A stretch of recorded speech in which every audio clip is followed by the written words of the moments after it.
buenas noches. Considero que el Principito sigue convocando multitudes, por lo que veo.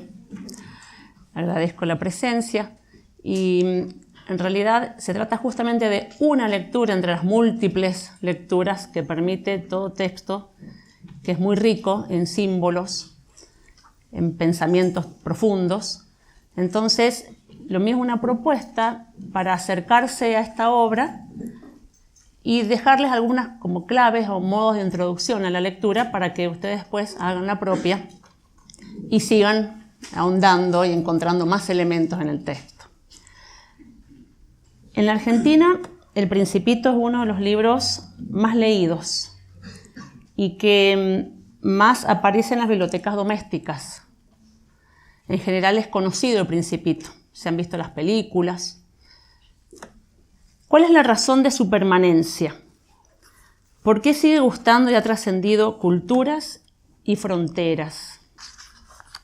La obra fue publicada en abril de 1943, tanto en inglés como en francés, y su primera publicación en español fue realizada por la editorial argentina MC Editores el 20 de septiembre de 1951. Es una obra breve, pero de gran riqueza y complejidad, pero no resulta fácil su lectura. Y siempre los lectores quedamos como en el umbral de un misterio que va a revelarse. Por eso la idea es ver ahora algunos aspectos que puedan contribuir a su comprensión. Esta obra ha sido traducida a más de 250 idiomas y dialectos, incluido el latín, convirtiéndose en uno de los pocos libros modernos que se ha traducido a esta lengua. Se calculan 150 millones de ejemplares vendidos. También es la obra más famosa de este escritor y aviador francés que también la ilustró. Los aspectos que vamos a ver son, en primer lugar, el nivel autobiográfico. Todo autor, todo poeta, construye a lo largo de su vida literaria un sistema en el que se insertan sus textos, unidos por una misma experiencia vital que los recorre. Y en el caso de las últimas obras de un autor, suelen recoger las ideas, pensamientos y reflexiones ya madurados y acrisolados por la vida, los sufrimientos y la experiencia. Además, no hay poeta que no trasunte en sus escritos su propia vida, porque de la vida del autor se constituye la materia de su poesía. Su vida, sus experiencias, las experiencias ajenas, observadas y asimiladas, el mundo, en fin, todo aquello que pasa por la mente del poeta y se imprime en la palabra. Y en algunos artistas, el autobiografismo es además un procedimiento de escritura. En el caso de Saint-Exupéry, su actividad literaria no puede desligarse de su oficio de aviador. Podemos afirmar que la altura reflexiva del poeta se desarrolló juntamente con la contemplación meditativa del mundo desde su avión.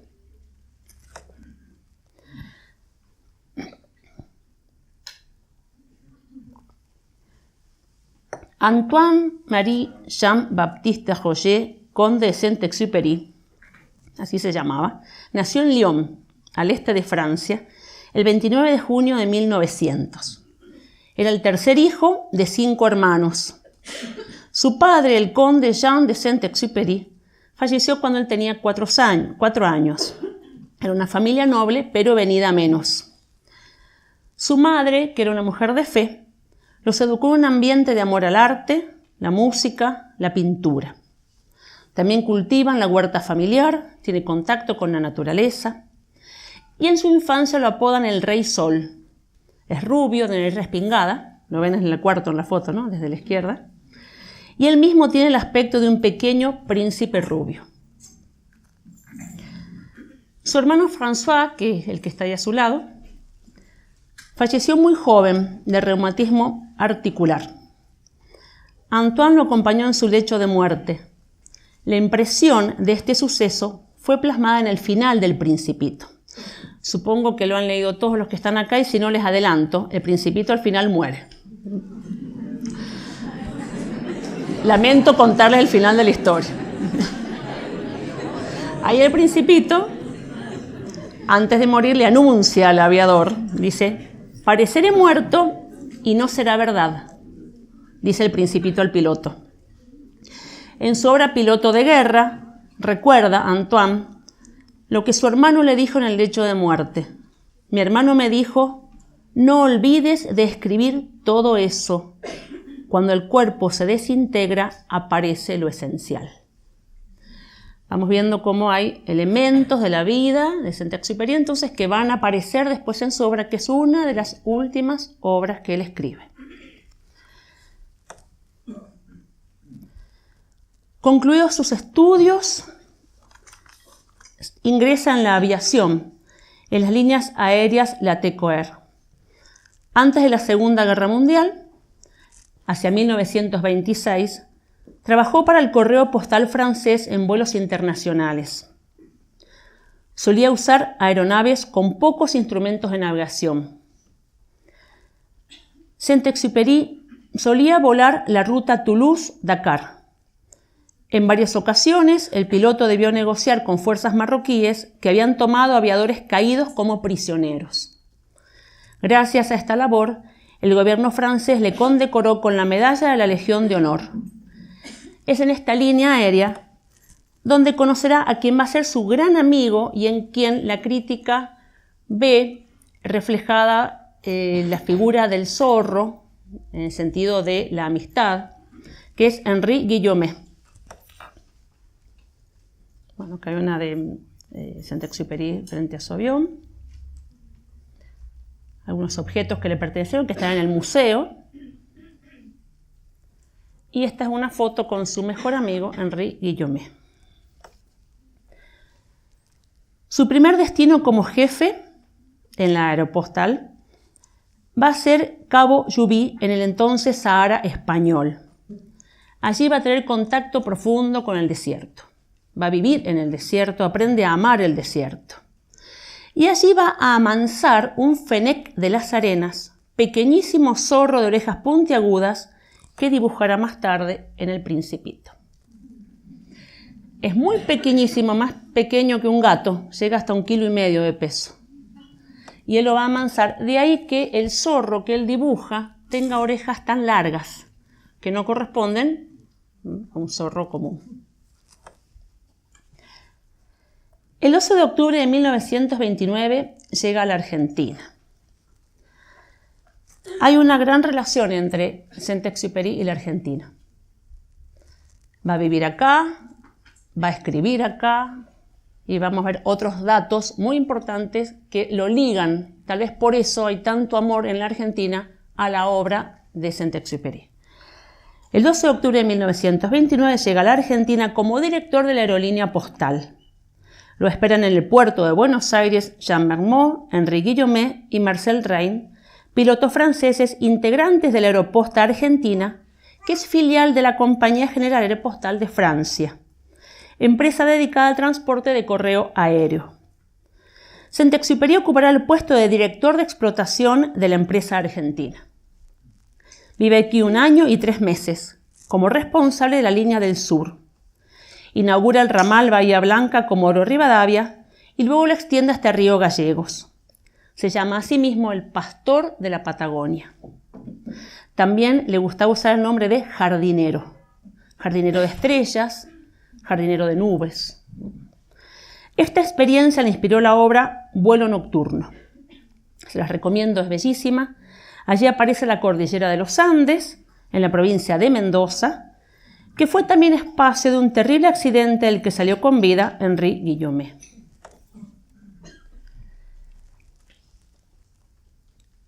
Este amigo de Saint-Exupéry era un aviador más joven de edad, pero fue quien le enseñó la verdadera geografía. Le enseñó a Saint-Exupéry, cuando comienza a ser aviador, a reconocer los lugares sobrevolando, por ejemplo, España o los distintos países por los que tenía que pasar, aquellos lugares que eran peligrosos, aquellos lugares en donde podía detenerse. Ellos tenían en su hoja de ruta siempre marcados posibles sitios para un descenso de emergencia. Va a ser su maestro de geografía.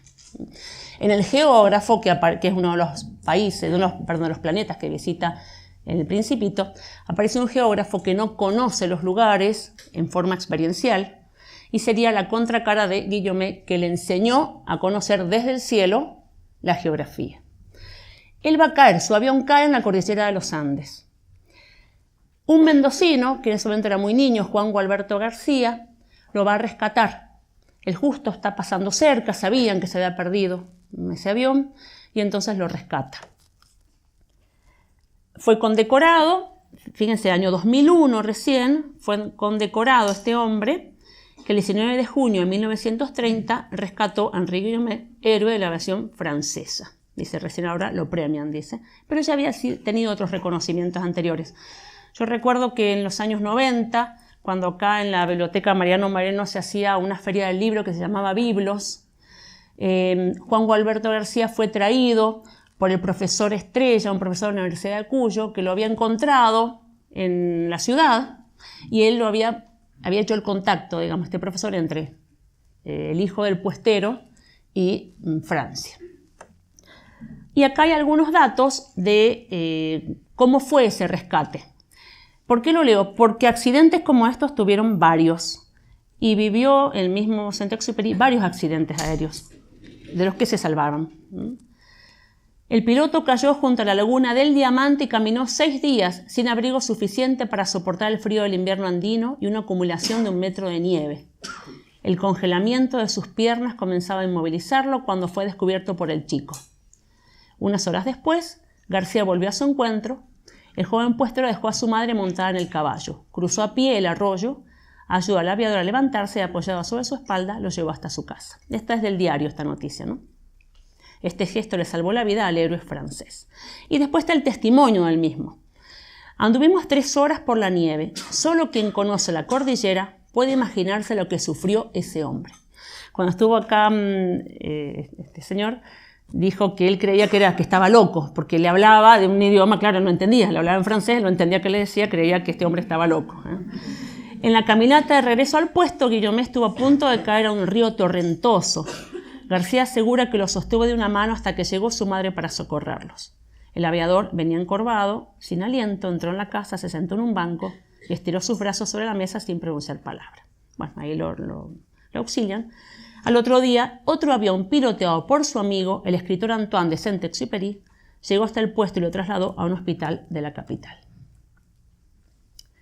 Entonces, este es uno de los espacios que van a ser después relatados por el mismo Saint-Exupéry, una de las anécdotas de su vida, que es en su libro Tierra de Hombres, que es una obra en la que cuenta una cantidad de anécdotas, de acontecimientos de su vida y también donde desarrolla su pensamiento, porque, como decían sus amigos, para Saint-Exupéry pensar era hacer poesía y hacer poesía era filosofar. De común acuerdo con las autoridades de la aeroposta, Saint-Exupéry establece los vuelos en temporada veraniega a Mar del Plata, crea otra escala en Uruguayana, Brasil, en la línea Asunción, e inaugura los servicios de transporte de pasajeros y correspondencia a Uruguay y Brasil. En uno de los vuelos cerca de Concordia, en enero de 1930, debe realizar un aterrizaje forzoso, por supuesto en un sitio que ya tenía demarcado, como decíamos, y es auxiliado por la familia francesa Fiche-Ballon, que vive en un castillo en medio de la vegetación agreste. Las 2 hijas del matrimonio Fiche-Ballon fueron quienes descubrieron al francés volador una vez que su avión se averió y tuvo que aterrizar de emergencia en las suaves colinas aledañas al castillo. Ahí está, en las ruinas de lo que llamaban el castillo, que era en realidad una casona imponente, Entre Ríos, se llama Castillo San Carlos. Esta familia lo alquilaba, había sido construido 40 años antes. Después, bueno, que lo dejaron, tuvo incendios, saqueos, actualmente es monumento. Hay algunas fotos y en el predio, digamos, de este castillo está ese monumento al Principito que ven ahí.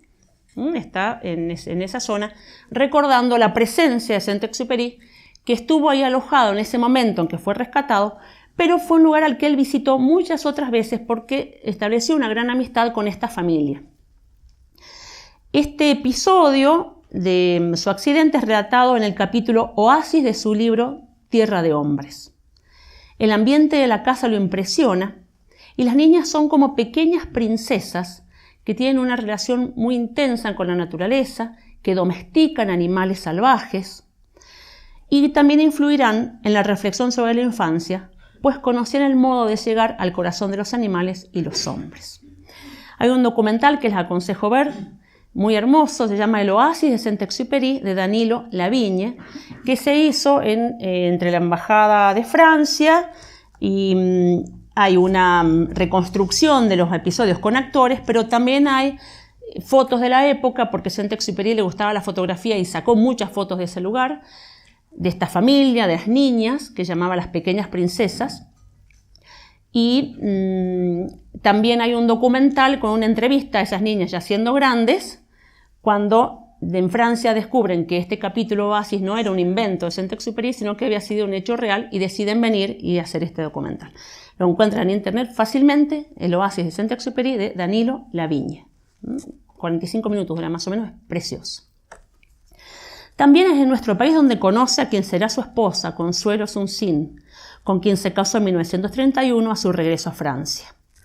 Entabló con ella una relación que llaman tormentosa, separándose y reuniéndose a través de los años. En ella está inspirada la rosa del Principito. El planeta donde se encuentra la rosa está rodeado por 3 volcanes. ¿Sí recuerdan el planeta? De 3 volcanes. Este lugar representaría El Salvador, país natal de Consuelo, conocido como la tierra de los volcanes. Dice Bernardino Montejano en su aproximación al Principito, que es uno de los libros que yo he tomado como guía para esta exposición. La rosa tiene todas las características de Consuelo. Es muy coqueta y quiere exhibir todo el resplandor de su belleza, por eso tarda tanto en arreglarse. Decían que era muy conocido la demora inmensa en estar lista para una salida. Eso en ella nada más ocurría, ¿no? Es linda, atractiva, no pasa inadvertida, es posesiva, complicada. Llega a enloquecer a Saint-Exupéry con sus requerimientos. Así como la rosa teme a las corrientes de aire, Consuelo es asmática y a menudo chantajea a Saint-Exupéry con sus ataques de asma y con su salud. Desde el comienzo el matrimonio está erizado de dificultades. No tuvieron hijos. Sin embargo, Saint-Exupéry ama a Consuelo y sabe, como el Principito, que es responsable de su rosa. Porque ella no es finalidad, la mujer, no es recompensa, dice en otro libro. Es camino a recorrer, es partícipe de una empresa a realizar, de un desafío al cual responder. Estando en Francia, quiebra la aerolínea postal. Desde entonces trabaja unos meses en la línea que une Casablanca con Port-Étienne. Más tarde conduce hidroaviones. El 30 de diciembre de 1935 intenta batir el récord París-Saigón y sufre un terrible accidente en el desierto de Libia. Ese es el avión en el accidente. La foto que alguien le sacó es cuando ya lo fueron a rescatar, se saca esa foto apoyado en el avión antes de volver. Él y el mecánico aviador André Prévost sobrevivieron milagrosamente a la colisión, pero se quedaron rápidamente sin agua. Sus suministros le duraron solo un par de días. Debido al intenso calor del desierto, sufrieron alucinaciones y estuvieron al borde de la muerte. Fueron rescatados por un beduino al cuarto día de su aventura. El choque en el Sahara sirvió como inspiración para Tierra de Hombres. El episodio del desierto también aparece como punto de partida de El Principito. Ciertamente, su desperfecto del avión en el desierto, las alucinaciones, si ustedes recuerdan cuando comienza El Principito, bueno, dice que aparece El Principito cuando él estaba un poco medio dormido. La primera noche me quedé dormido sobre la arena, estaba a 1000 millas de toda región habitada. Estaba mucho más solo que un náufrago sobre una balsa en medio del océano y también tenía sed. O sea que El Principito aparece en ese marco de la sed, ¿no? De la alucinación.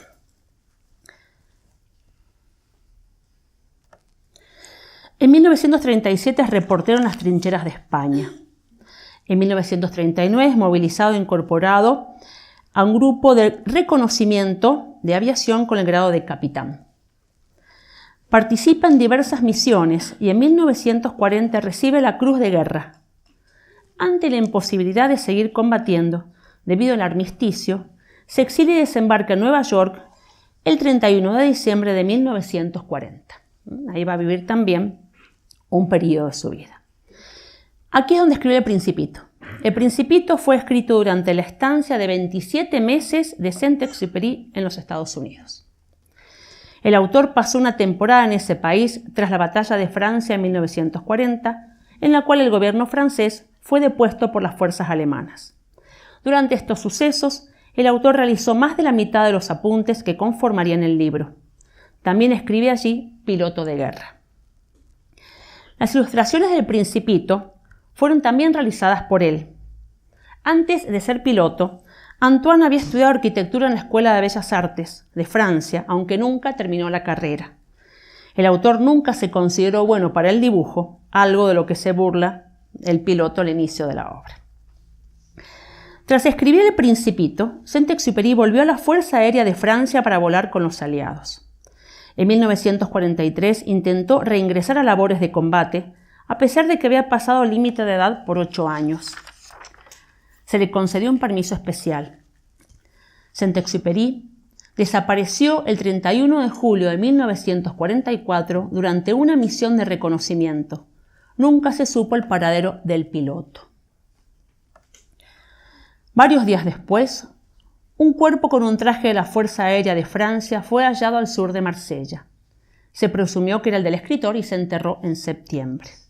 Durante más de 50 años, la muerte de Saint-Exupéry fue uno de los grandes misterios del mundo literario. Hasta se jugaban con la idea de que se había vuelto al planeta, ¿no es cierto? Como El Principito había desaparecido, como él. En septiembre de 1998, un pescador francés halló un brazalete de plata con los nombres de Saint-Exupéry y su esposa Consuelo, lo que revivó el interés. Bueno, esta es la invitación a la misa que se hizo en 1945, ¿no es cierto? Dice ahí, por la muerte de Saint-Exupéry, y firma su viuda, Condesa Antoine de Saint-Exupéry, ¿no? Consuelo. Esta es la pulsera que se encontró en la costa, por lo tanto, comenzaron a investigar otra vez, ¿no? El sitio donde él podría haber caído. Y ese sería el avión, es el avión que él piloteaba. En mayo de 2000, un buzo encontró restos de un P-38 Lightning, el avión que usó el escritor el día que desapareció, esparcidos por la costa de Marsella. Fue hasta 2003 que los restos pudieron ser recuperados y tras un análisis fueron autenticados como su nave. Sobre el cuerpo hallado en 1944, se mantiene la teoría de que pudo haber sido arrastrado por el mar hasta el punto donde se encontró. Desde 1936 estaba escribiendo la que consideraba su obra cumbre y que él pensaba seguir escribiéndola y quedó trunca, que es Ciudadela. Esa obra quedó inconclusa, pero contiene el testamento espiritual del autor y es la obra de referencia para comprender a las demás. Para comprender El Principito, conviene ir haciendo una lectura paralela con Ciudadela, porque ahí se van ampliando en reflexiones, en explicaciones, las imágenes, o aquellos que son símbolos o simplemente imágenes, en El Principito. Esta sería entonces la lista de sus obras. Fíjense, tienen que ver con su vida como aviador todas, ¿no? El aviador, Correo del Sur, Vuelo Nocturno, Tierra de Hombres, donde está ese capítulo Oasis. Y les recomiendo ver el cortometraje, Oasis de Danilo Lavigne. Piloto de guerra. En 1943 se publica El Principito, luego sigue Carta a un rehén y queda Ciudadela, de publicación póstuma. Y también se han publicado después algunas cartas y otros escritos, ¿no es cierto?, que quedaron, por supuesto, en su escritorio, entre sus papeles. Ahí está Ciudadela, que la edición, por supuesto, esta es más moderna, pero la elegí porque de alguna manera se asemeja al castillo San Carlos, ese oasis donde él permaneció y que, bueno, fue tan rico después para el resto de su obra. Como bibliografía, para conocer, digamos, la vida y la obra, les recomiendo este libro de Bernardino Montejano, Bueno, yo lo tengo acá. Y esta es una aproximación al Principito, pero publicó después Jardinero de Hombres, que es la biografía de Saint-Exupéry, escrita por Bernardino Montejano. Y después hay muchísimos sitios en internet donde pueden encontrar fotografías, imágenes en general, ¿no? Realmente hay mucho material sobre él. Vamos a ver ahora entonces, ya en esta primera parte de presentación respecto de su vida, ahora vamos a la segunda parte, que sería propiamente la obra. En primer lugar, ver el contexto en el que se escribe este libro. Saint-Exupéry escribe El Principito en los Estados Unidos. Y así como detesta el mundo moderno, rechaza también la vida norteamericana, su forma de vida consumista y materialista. Y lo escribe también durante la Guerra Mundial, época que mostró el peor rostro de los hombres. Para entender el estado del hombre en ese momento, viene muy bien este texto de Ernesto Sábato, Hombres y engranajes, donde describe muy bien el estado del espíritu del hombre de inicios del siglo XX. Es la introducción a su libro Hombres y engranajes. Dice Martin Buber que la problemática del hombre se replantea cada vez que parece rescindirse el pacto primero entre el mundo y el ser humano, en tiempos en que el ser humano parece encontrarse en el mundo como un extranjero, solitario y desamparado. Son tiempos en que se ha borrado una imagen del universo, desapareciendo con ella la sensación de seguridad que se tiene ante lo familiar. El hombre se siente a la intemperie, sin hogar, entonces se pregunta nuevamente sobre sí mismo. Eso yo lo he subrayado, es profeso, ¿no? Se pregunta el hombre nuevamente sobre sí mismo. Eso voy a volver. Así es nuestro tiempo. El mundo cruje y amenaza derrumbarse.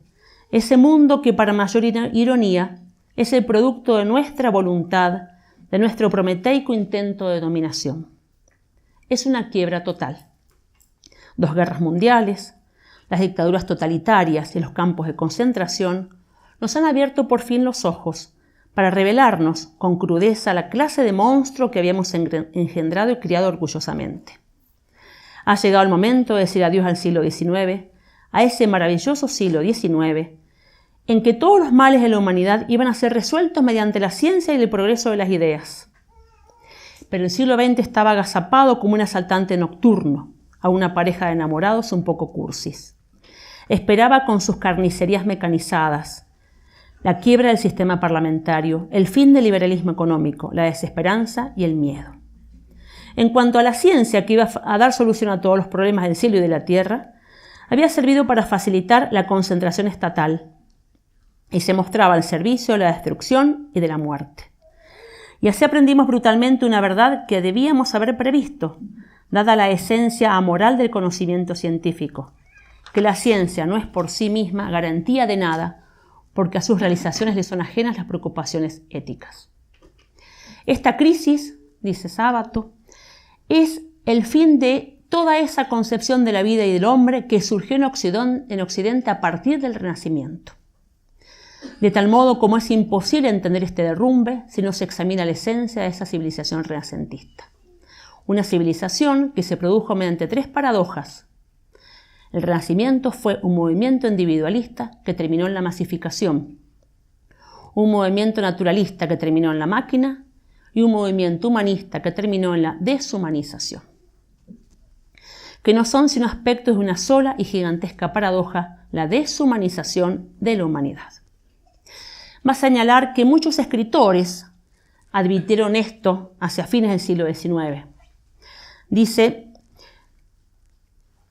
el destino contradictorio de aquel semidios renacentista que reivindicó su individualidad, proclamando su voluntad de dominio y transformación de las cosas. Ignoraba que también él llegaría a transformarse en cosas. Hombre como Pascal, Dostoyevsky, Baudelaire, Lautréamont, Kierkegaard y Nietzsche intuyeron que algo trágico se estaba gestando en medio del optimismo, pero la gran maquinaria siguió adelante. Desolado el hombre se sintió por fin en un universo incomprensible, cuyos objetivos desconocía y cuyos amos, invisibles y crueles, lo llenaban de pavor. Y aunque la soledad del hombre es perenne, no sociológica, sino metafísica, únicamente una sociedad como esta podía revelarla en toda su magnitud. Así como ciertos monstruos solo pueden ser entrevistos en las tinieblas nocturnas, la soledad de la criatura humana se tenía que revelar en toda su aterradora figura en este crepúsculo de la civilización maquinista. Hasta acá, entonces, el panorama expuesto por Sábato. En Ciudadela dice Saint-Exupéry: no nos entendemos sobre la realidad. Y yo llamo realidad no lo que es mensurable en una balanza, de la cual me burlo, puesto que no soy una balanza y me importan poco las realidades de la balanza, sino lo que pesa en mí. La realidad es lo que pesa en mí. La literatura del siglo XX se ocupará del hombre mismo con toda su carga existencial.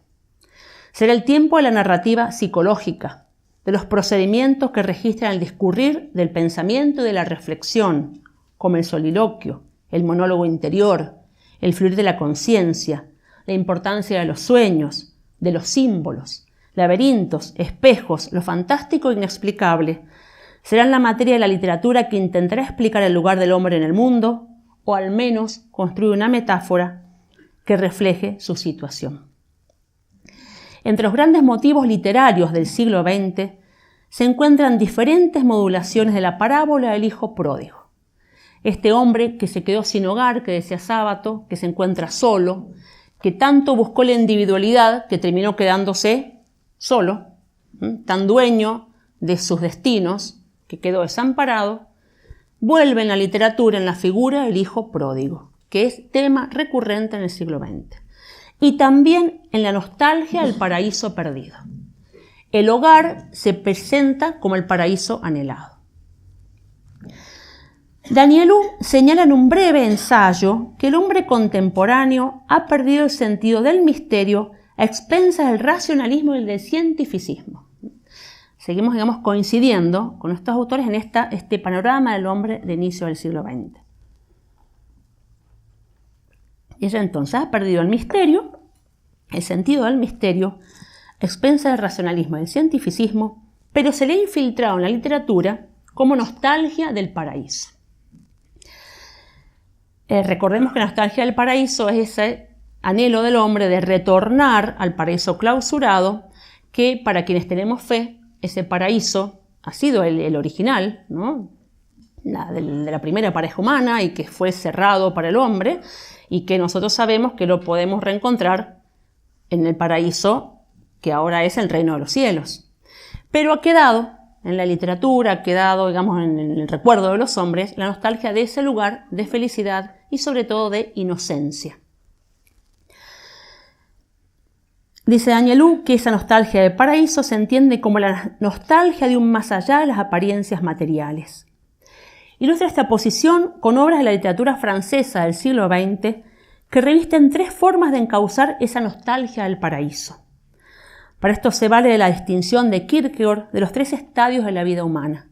Él habla del estadio estético, en el que vive, dice, la mayor cantidad de personas, que es el que vive de acuerdo con sus sentidos, sus sensaciones, el estadio del placer, el estadio ético, que es el estadio de la ley, del cumplimiento del deber, y el estadio religioso. Cada uno anula y supera al anterior. Señala Danielou que en las obras literarias francesas contemporáneas más importantes es fundamental el tema de la nostalgia del paraíso perdido. Pero ¿cómo interpretar esta nostalgia?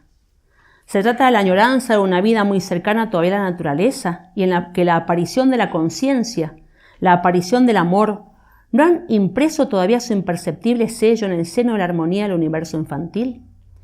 ¿O se trata de la gracia, de la nostalgia de la gracia primera, de la inocencia bautismal, de la familiaridad del niño con Dios y con los ángeles, antes que ninguna mácula haya turbado aún su corazón?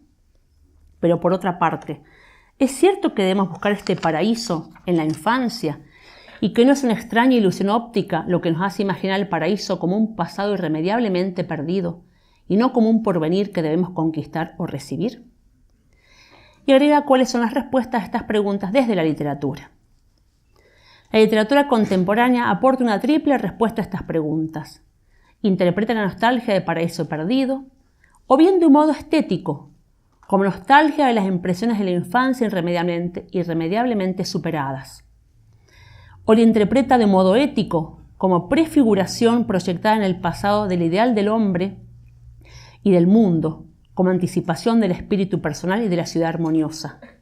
O lo interpreta, en fin, de modo místico, como un retorno al paraíso cerrado desde la falta de Adán, a través de la vida sacramental y espiritual, como marcha hacia un paraíso que viene a nuestro encuentro. Acá nos interesa a nosotros la primera forma, la recuperación de la inocencia que ha perdido el mundo en el retorno a la infancia. El escritor checo Rainer Maria Rilke dijo que la infancia es la verdadera patria de todos los hombres. Para Montejano, El Principito es una obra filosófica, porque se trata de una indagación acerca de la realidad a través de sus ingredientes universales, utilizando la luz natural de la razón. Para otros autores es un relato alegórico en el que expone el autor los temas que más le interesan. Efectivamente, hay un alto grado de alegoría en El Principito, pero también hay un uso importante de los símbolos. ¿Qué es la alegoría? Alegoría en un texto es la interpretación en dos formas. Se puede leer de dos formas. Generalmente los niños leen El Principito en el primer nivel de lectura. Una primera lectura se queda con el significado coherente que posee en un primer nivel, ateniéndose a las significaciones primarias. La anécdota. Todos nos quedamos con El Principito que llegó de un planeta, que fue recorriendo, que conoce distintas personas, ¿no es cierto? Ese es el primer nivel de lectura. Pero hay otra interpretación que considera los significados secundarios o profundos detrás de esa superficie coherente. Este nivel secundario de interpretación, que es el alegórico, generalmente es el principal, es al que quiere apuntar el autor. Y el símbolo, además, es una figura retórica de pensamiento por medio de la cual una realidad o concepto normalmente de carácter espiritual se expresa por medio de una realidad o concepto diferente, entre los que se establece una relación de correspondencia. De modo que al nombrar el concepto simbólico se sugiere o se evoca el concepto real. En El Principito tenemos un nivel de lectura, decimos entonces anecdótico, pero sobre ese un nivel alegórico. Las distintas situaciones, experiencias del piloto y del Principito se corresponden con un nivel más profundo, que es al que enseguida vamos a aludir.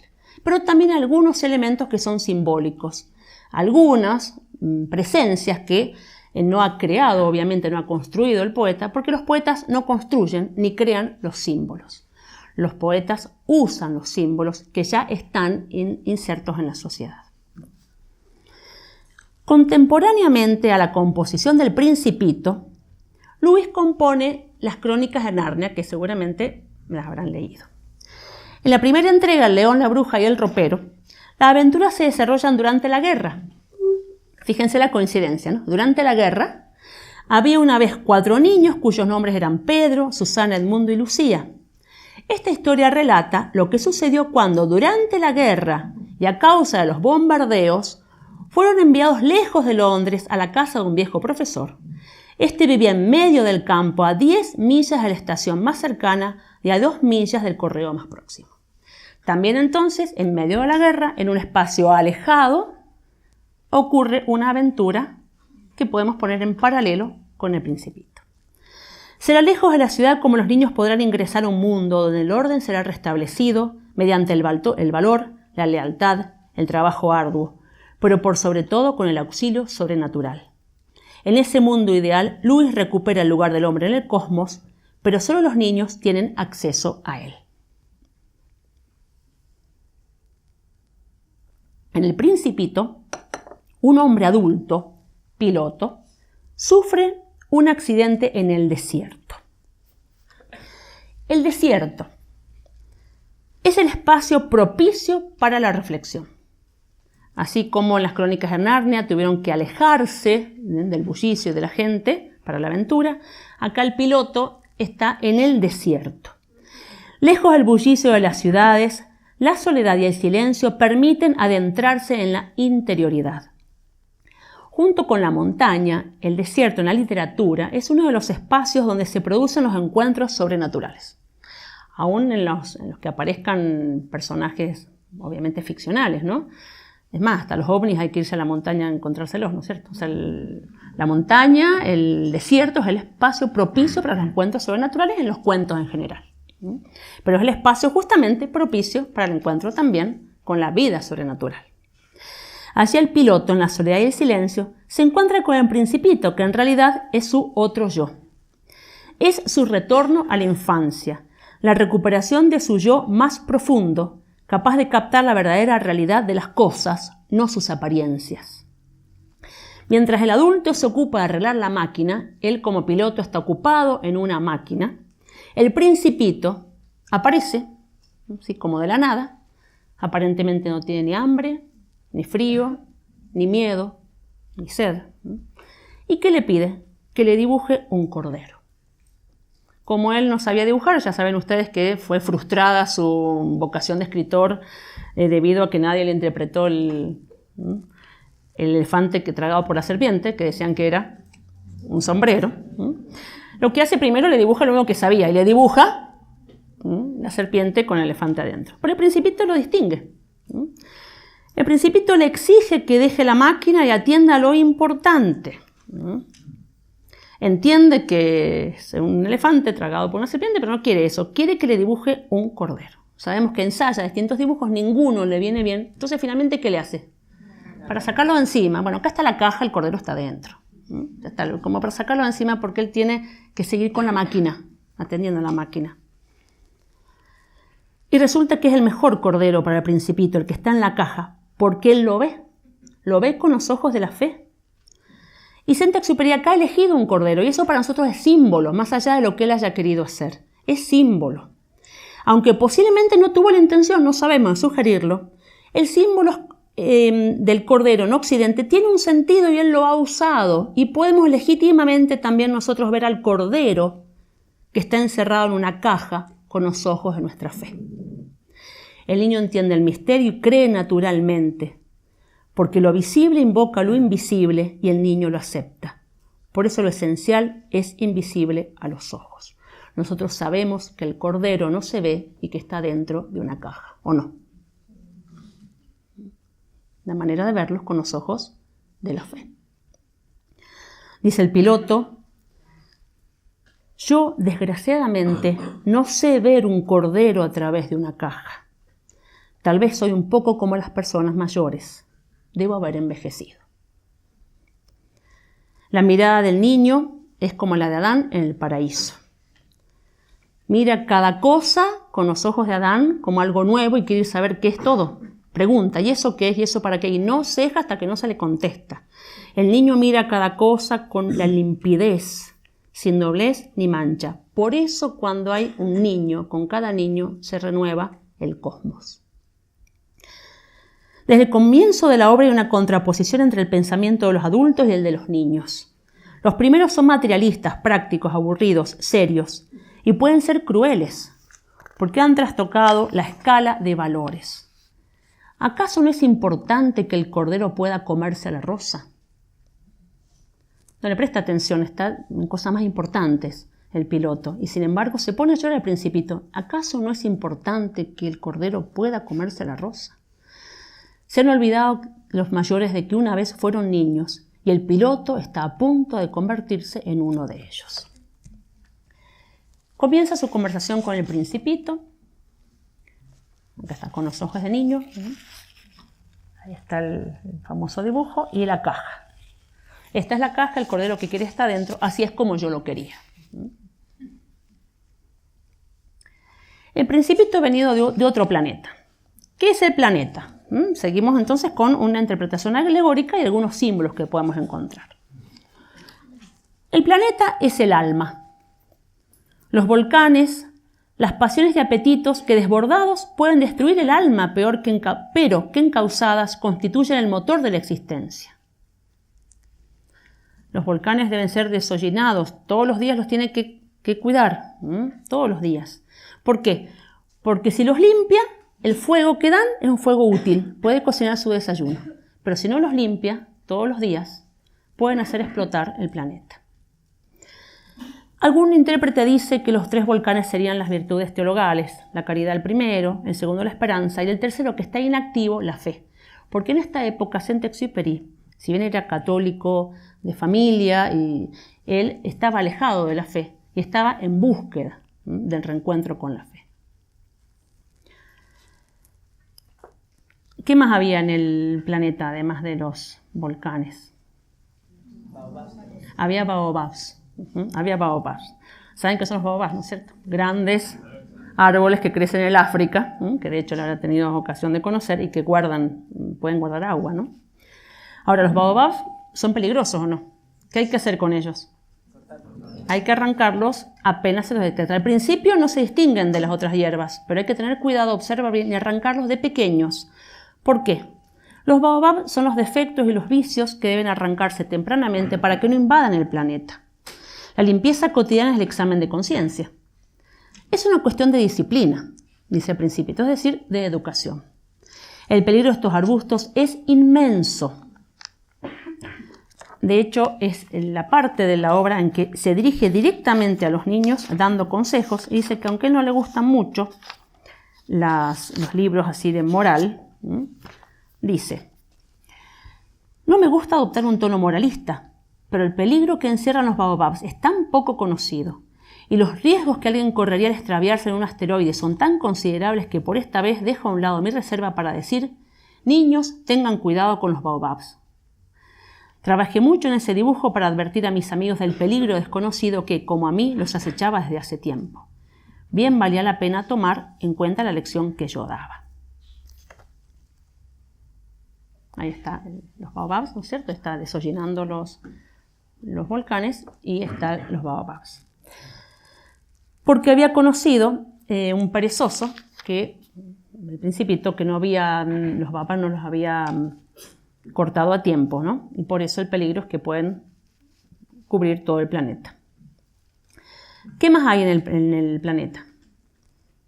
¿Qué más hay ahí? Los tres volcanes, uno inactivo, que algún día puede despertar, no se sabe, dice él, y la rosa. Ya dijimos que la rosa está inspirada en su esposa Consuelo. La rosa es el amor entre el hombre y la mujer, y en este caso también el eterno femenino. El amor debe ser cuidado, protegido, alimentado. Llega como don gratuito, ¿se acuerdan que llega? Una semilla que llega, empieza a crecer ahí, aparece en su vida. Pero que una vez aceptado genera responsabilidad y sacrificio. El amor distingue al ser amado entre todos los demás y lo hace único. Por eso cuando en la tierra encuentra las 5000 rosas y se queda asombrado porque él creía que era única, de hecho le había hecho creer que era única la rosa, ¿no es cierto?, en su coquetería, resulta que había un montón iguales, realmente se desilusiona y después entiende, cuando el encuentro con el zorro le explica que hay muchas, pero ella es única. ¿Por qué es única? Porque él la ha elegido. Por eso las 5000 rosas no pueden competir con la única rosa que habita el planeta y que debe custodiarse en forma exclusiva. Muchos amores no caben en el alma. Entonces el amor llega como don gratuito, pero una vez aceptado genera responsabilidad y sacrificio. Antes de llegar a la Tierra, el Principito ha recorrido los planetas. Bueno, acá está, ¿no es cierto? Que también le gustaba ver los atardeceres, iba corriendo la silla para ver todos los atardeceres que podía. Y en el otro poniendo un biombo para proteger del aire a la rosa.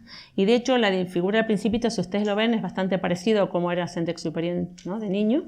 Y también siempre dibuja la bufanda y él usaba siempre, ¿no? Nunca dejaba de usar esa bufanda, ¿no? Es algo que él siempre llevaba consigo. Los tipos humanos. Los tipos humanos, cada uno encerrado en sí mismo en su propio planeta, muestran el individualismo del hombre moderno, hombres como islas. El rey representa el poder político. Él se considera el centro y los súbditos un complemento. De hecho, cuando llega está contento, acá tengo un súbdito. O sea, él, un rey, y el súbdito es el complemento. Muestra el vicio del gobernante que no entiende que él existe solo porque hay un pueblo a quien regir. No es que el pueblo está para el rey, sino que el rey está para el pueblo. No se considera un servidor. Sin embargo, da a su visitante las claves para un buen gobierno, pedir a cada cual lo que puede hacer, y considera que el verdadero sabio es el que es capaz de juzgarse a sí mismo. Encuentra el vanidoso en otro planeta. El hombre superficial, frívolo, pagado de sí. Todos los hombres son sus admiradores. Si para el rey todos los hombres eran súbditos, para el vanidoso todos los hombres son admiradores. Quiere ser adulado, aplaudido. Esta vanidad que es estimulada en el mundo moderno. Recordemos los personajes y relacionemos con el estado del hombre en el inicio del siglo XX que señaló Sábato y los otros autores que citamos, ¿no? Individualista, aislado, solo. Luego encuentra al bebedor. El bebedor bebe para olvidarse que bebe, porque le da vergüenza beber. Está en un círculo ciertamente vicioso. Según Montejano, los vicios ya podrían ampliarse. Él, en 1999, cuando publica este libro, agrega la droga, la televisión, los juegos electrónicos. Hoy podríamos incluir tantas múltiples adicciones, ¿no? Pero entonces el planeta del adicto. El hombre de negocios, esclavo del trabajo de los números, representa la cultura del poseer más que la del ser. Representa el materialismo y el consumismo.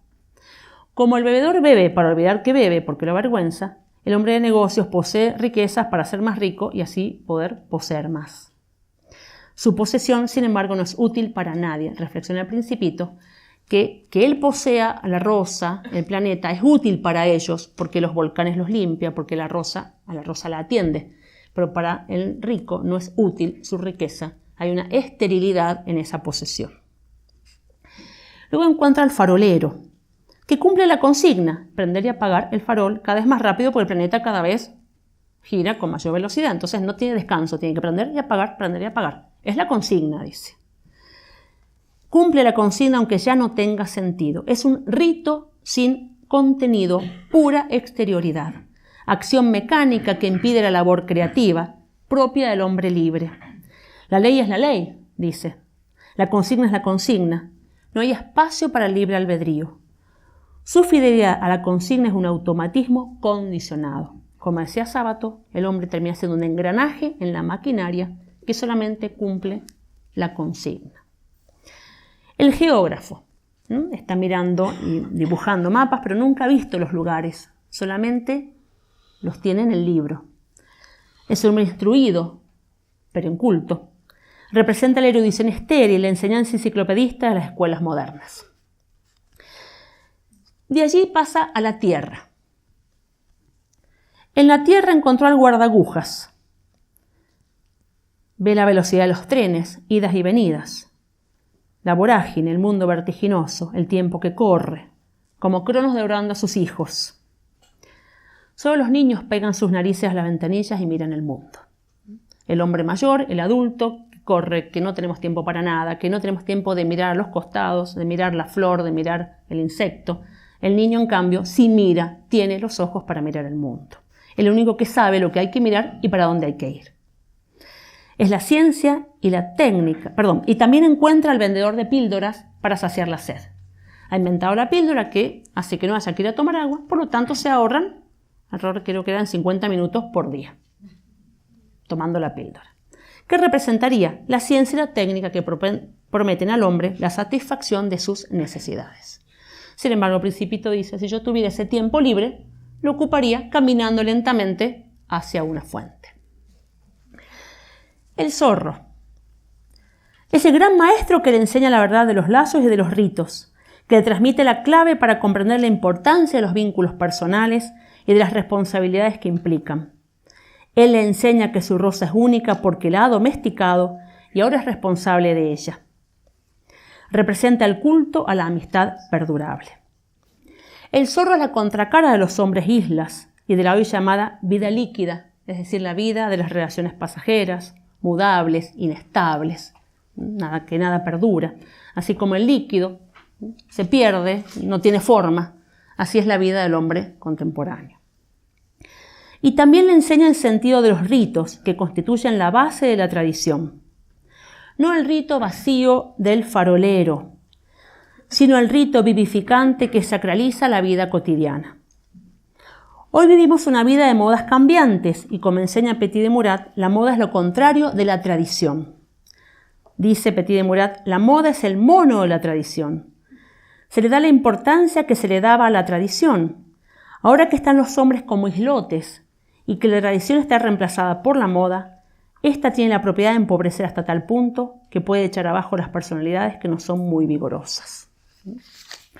La tradición es el conjunto de verdades y principios rectores de la conducta humana, el traditum que en los pueblos arcaicos reconocen como revelados por la divinidad y que está impreso en la conciencia humana y en el orden natural. Es de orden espiritual y se ha transmitido a través de las generaciones desde el fondo de los siglos. Esta tradición es la que debe iluminar a las costumbres. Para Saint-Exupéry lo importante no es este o aquel objeto, esta o aquella acción en sí mismas, sino los lazos invisibles que unen los objetos y las acciones y que le dan un sentido más profundo. Por eso dice en Ciudadela. Dice, para que los hombres sean hombres y experimenten los sentimientos de hombre, enséñales a leer en la disparidad de las cosas el rostro de su casa, de tu dominio y de tu imperio. A falta de esto, la generación nueva acampará como bárbaros en la ciudad que te haya tomado. Para aquellos que han emigrado a la muerte, esa ciudad era como un arpa, con la significación de los árboles, de las fuentes y de las casas. Y cada árbol diferente por su historia, y cada casa diferente por sus costumbres, y cada muro diferente a causa de sus secretos. De este modo has compuesto tu paseo como una música, extrayendo el sonido que deseabas de cada uno de tus pasos. Pero el bárbaro que acampa no sabe hacer cantar a tu ciudad. Así pues, dice, me frecuentaba la imagen de esta generación instalada como intrusa en la cáscara de otra, y me parecían esenciales los ritos que en mi imperio obligan al hombre a delegar o recibir su herencia. Tengo necesidad de habitantes, no de ocupantes que no vienen de parte alguna. Por esto te impondré como esenciales las largas ceremonias con las que recoseré las desgarraduras de mi pueblo, a fin de que nada de su herencia se pierda. Pues el árbol, por cierto, no se preocupa de sus semillas, dice que se las lleva, las semillas, pero la herencia del hombre. Pero ¿qué sería de ti si nadie te tomase por la mano para mostrarte las provisiones de una miel que no es de las cosas, sino sentido de las cosas? Visibles, por cierto, son los caracteres del libro, pero te debo suplicar para hacerte don de esas llaves del poema. Así con los funerales que quiero solemnes. Pues no se trata de colocar un cuerpo en tierra, sino de recoger sin perder nada como de una urna que se ha quebrado el patrimonio del que tu muerto fue depositario. Así con los matrimonios que preparan los crujidos del nacimiento, porque la casa que os encierra se transforma en bodega, granero y almacén. Por eso exijo ceremonias cuando te desposas, cuando pares, cuando mueres, cuando te separas, cuando vuelves, cuando comienzas a construir, cuando comienzas a habitar, cuando almacenas tus cosechas, cuando inauguras tus vendimias, cuando comienzan la guerra o la paz. Por eso exijo que eduques a tus hijos a fin de que se te parezcan, porque no corresponde a un ayudante transmitirle una herencia, la cual no puede contenerse en su manual. Si otros fuera de ti pueden instruirlos con su acero de conocimientos como con tu pequeño bazar de ideas, perderán al serte cercenados todo lo que no es enunciable y no se contiene en el manual.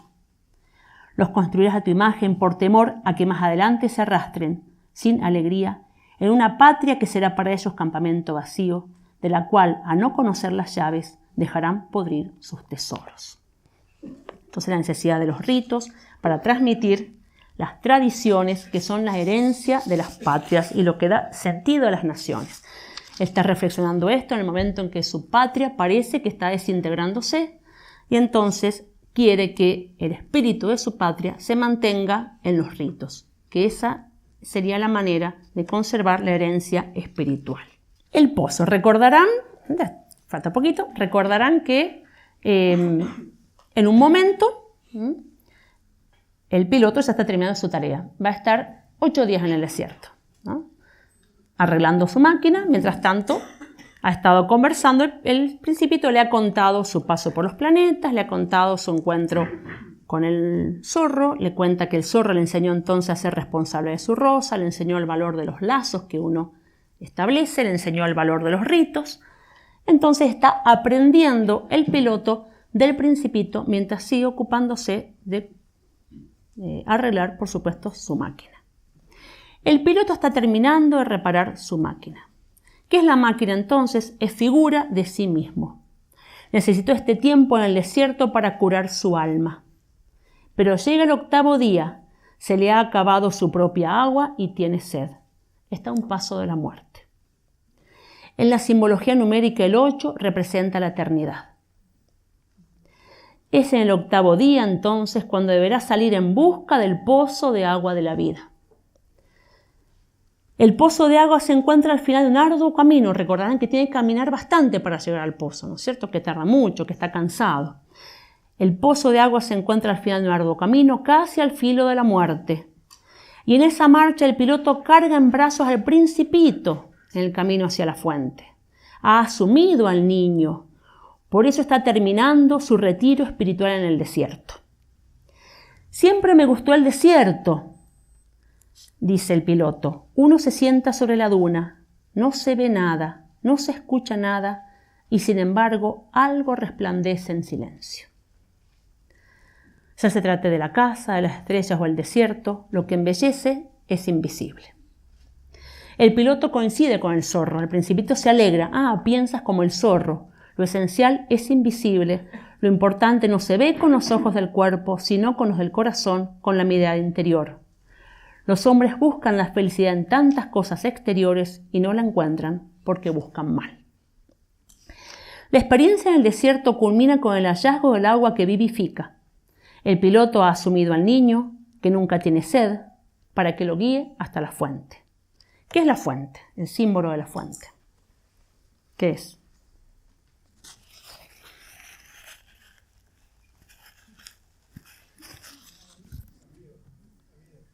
La fuente es el absoluto. La fuente en la poesía religiosa siempre representó la virtud teologal de la fe.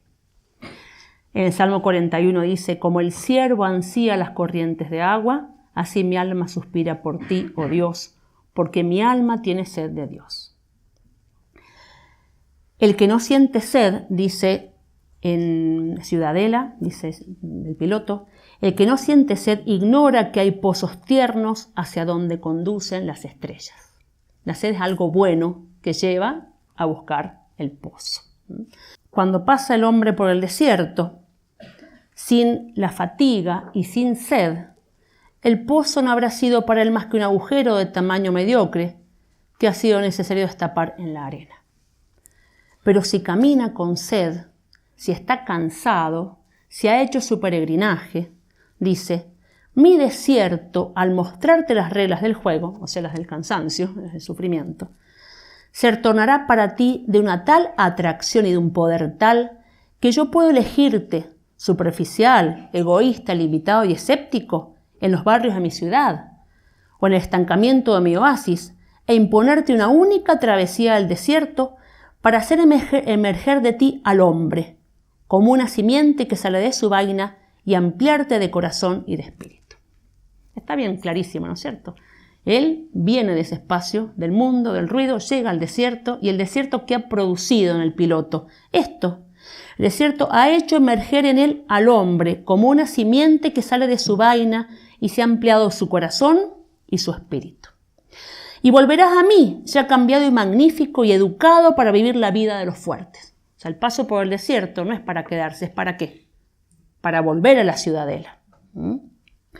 Y si me he limitado a hacerte participar de su lenguaje, porque lo esencial no son las cosas, sino el sentido de las cosas, el desierto te habrá hecho germinar y crecer como un sol. Clarísimo entonces la simbología del desierto y del pozo. Y finalmente, después que beben, el Principito ya había tenido una entrevista con la serpiente, ella le había dicho que podía hacerlo volver a su planeta, quedan de acuerdo en qué momento va a ser eso. El Principito, por supuesto, le avisa al piloto y le dice que no sufra, que va a ver caer su cuerpo, pero en realidad eso es una cáscara. Ahí no está él, verdaderamente. Y la serpiente también tiene un significado. Con la serpiente ingresan al mundo la muerte y el dolor. Y como en el origen, ahora también por su acción, por acción de la serpiente, en el Principito, se clausurará el acceso al paraíso de la infancia. Termina la relación, el recuerdo de la infancia, la introspección, con la serpiente. Como en el origen, ahora también por su acción se clausurará el acceso al paraíso de la infancia, al cual el piloto ha retornado durante 8 días de soledad y silencio. No se puede vivir en la infancia, el camino es irreversible. En la literatura, que como señalaba Danielou, habla del retorno a la infancia, se quedan en la infancia recordando un espacio perdido de inocencia y ya está. El paraíso estético es simplemente un recordar un estadio de felicidad y punto. En el Principito no. Hay un retorno a la infancia, pero ¿para qué? Para volver al mundo adulto, por supuesto, nutrido con esta experiencia. El niño debe habitar en el corazón y para recordárselo están las estrellas. Las estrellas le recordarán al Principito. Mirando las estrellas recordará la infancia. ¿Por qué? Porque las estrellas obligan a levantar la vista. Las estrellas guían en la noche. También en Ciudadela hace alusión a esto.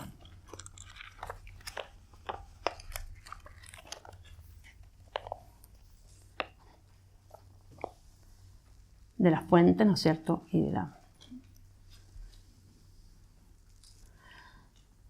Sé bien que no se trataba de hablarte primero de las fuentes, sino de Dios. Pero para que mi lenguaje muerda y pueda realizarse y llegar a ser operación, es preciso te añada algo.